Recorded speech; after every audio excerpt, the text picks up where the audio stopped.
आपणा सर्वांचं जय हरी या यूट्यूब चॅनलवर ते स्वागत करीत आहे. तरी आजपासून आम्ही रामायणातील रोज एक अध्याय यूट्यूब चॅनलवरती सोडत आहोत. तरी सर्वांनी सबस्क्राईब करा, शेअर करा आणि कमेंट लिहा.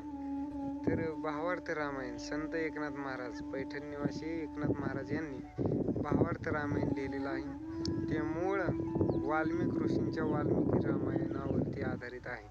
वाल्मिक ऋषींनी शतकोटी रामायणाचे श्लोक लिहिले आणि त्यावरती अनेक रामायण तयार झाली.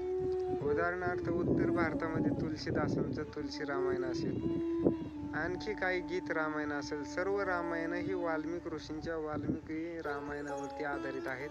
आणि अशाच महाराष्ट्रामध्ये मराठी भाषेमध्ये वाल्मिक ऋषींचं संस्कृत भाषेतलं रामायण समजत नसल्यामुळे नाथ महाराजांनी 16व्या शतकामध्ये महाराष्ट्रावरती एवढी कृपा झाली त्यांची की संस्कृत भाषेतलं वाल्मिक ऋषींचं रामायण हे या ठिकाणी महाराष्ट्रातल्या जनतेला समजून सांगण्यासाठी लिहून ठेवलं. आणि नाथ महाराजांनंतर त्यांचे परम असणारे शिष्य गावबा काका यांनी राहिलेलं उत्तर रामायण लिहिलेलं आहे. उत्तरकांड संपूर्ण गावबा काकांनी लिहिलेलं आहे. तरी या रामायणाचा आपण सर्वांनी जे साधू संतांनी लिहून ठेवलं त्याचा आस्वाद घेतला पाहिजे. आपल्या जीवनात येऊन आपण निदान वाचन तरी केलं पाहिजे. नाही वाचता आलं तर निदान श्रवण तरी घडलं पाहिजे, जेणेकरून आपल्या जीवनामध्ये रामनामाचा नित्यानंद भेटावा. कारण नित्यानंद ब्रह्मानंद हा परमार्थाशिवाय मिळू शकत नाही. आणि हा ब्रह्मानंद प्राप्त करायचा असेल तर रामनामाशिवाय गत्यंतर नाही. अशा समर्थ सद्गुरू नाथ महाराजांना आपण सर्वांनी शरण जावं आणि त्यांचं असणारं भावार्थ रामायण असो किंवा एकनाथी भागवत असो, हस्तामलक असो, अशा सर्व ग्रंथांचा आस्वाद घ्यावा. आणि तसंच महाराष्ट्र तरी खऱ्या अर्थाने साधू संतांची भूमी, हे मी वेगळं सांगायची गरज नाही, कारण आपण नित्य अनुभवत आहात. माऊलींपासून असणाऱ्या निळोपरायांपर्यंत अनेक संतांची परंपरा या महाराष्ट्राला लाभली. आणि हरिनामे सारे धवळिले जग, चुकविला लाग कळी काळाचा.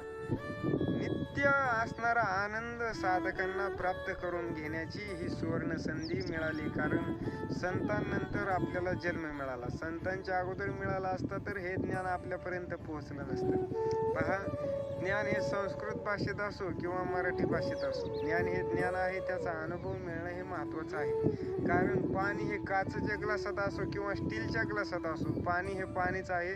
त्या पाण्याने तहानलेल्याची तृप्ती भागावी हाच एकमेव उद्देश असतो. तसं या ठिकाणी जरी मराठी भाषा संस्कृत भाषापेक्षा काही जण कमी लेखत असले तरी नाथ महाराजांनी त्यांना सुद्धा सांगितलं की संस्कृत भाषा ही देवभाषा, देवांच्या मुखातून निर्माण झालेली, आणि मराठी काय चोरापासून आली का तर नाही. म्हणून जे मूळ तत्व आहे आणि ते तत्व जगामध्ये एकच आहे. या तत्वाचा सर्व समाजावरती अनुभव रूपाने परिणाम व्हावा आणि जेणेकरून बदल व्हावा, यासाठी साधू संतांनी फार मोठा उपकार केलेला आहे. कारण 13व्या अध्यायामध्ये माऊली सांगतात, आत्मरूप गणेशू केली स्मरण, होय सकळ विद्यांचे अधिकरण, तेच वंदू श्रीचरण श्री गुरूंचे. सद्गुरूंमुळे म्हणले हे ज्ञान मला प्राप्त झालं. ज्ञानदेव म्हणे मी सद्गुरूंचा दास, नेने साधनास आन काही. एवढे असणारे माऊली ज्ञानी आहेत, ते सुद्धा म्हणतात की मी सद्गुरूंचा दास आहे आणि दुसऱ्या काही साधनास मी जाणत नाही, दुसरं साधन काय मी करत नाही. आणि जर माऊलींनी या ठिकाणी छाती ठोकपणे हा निश्चय सांगितला तर आपण या ठिकाणी इतर नाना साधनाच्या कशासाठी खटपटा करावा.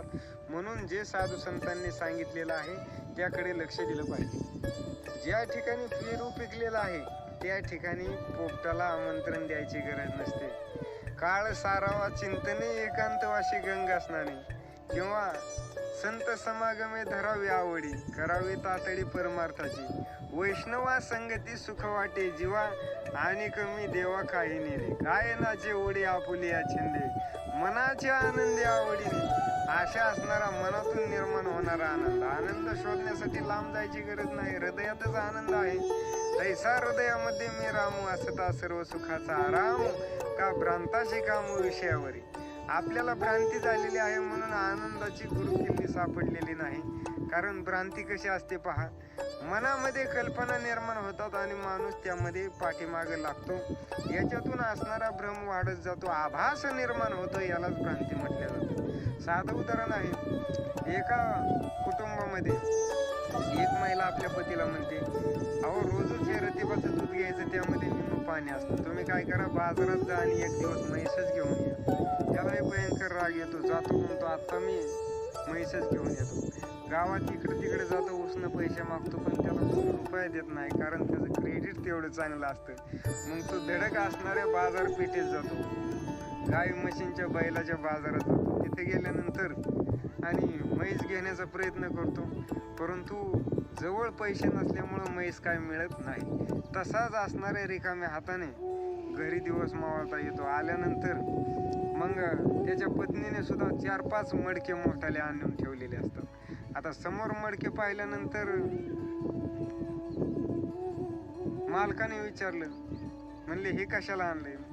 मालकिनीने सांगितलं, एक म्हणले दूध तापवायला, दुसरं दही करायला, तिसरं ताक ठेवायला आणि चौथं म्हणले माझ्या बहिणीला नेऊन द्यायला याच्यात दूध. त्याने जी पत्नीला हाणायला सुरू केलं. म्हणला मी म्हैस आणली तू का म्हणून नेऊन देणार? मग पत्नीला बदलत असताना शेजारीने आली आणि हिच्या मालकाच्या असणारा 4 थोबाडीत तिने लावल्या. मग त्याने विचारलं, बाबा मला का आणलं मावशे? ते म्हणली तुझ्या म्हशीने माझा 4 वाप घास खाल्ला. आता तो म्हणला मी म्हैस आणलीच नाही तर घास खाईन कशी? मग म्हणली म्हैस आणली नाही तर बायकोला का मारतो? म्हणजे याला म्हणायचं कल्पनेतून निर्माण झालेला आभास. कल्पना विलासातच माणूस जगतो, म्हणून अशा कल्पना करण्यात आयुष्य घालवू नये. आणि आपलं आयुष्य सुंदर आहे असं आयुष्य फक्त भगवत चिंतनात घालवावं ही सर्वांची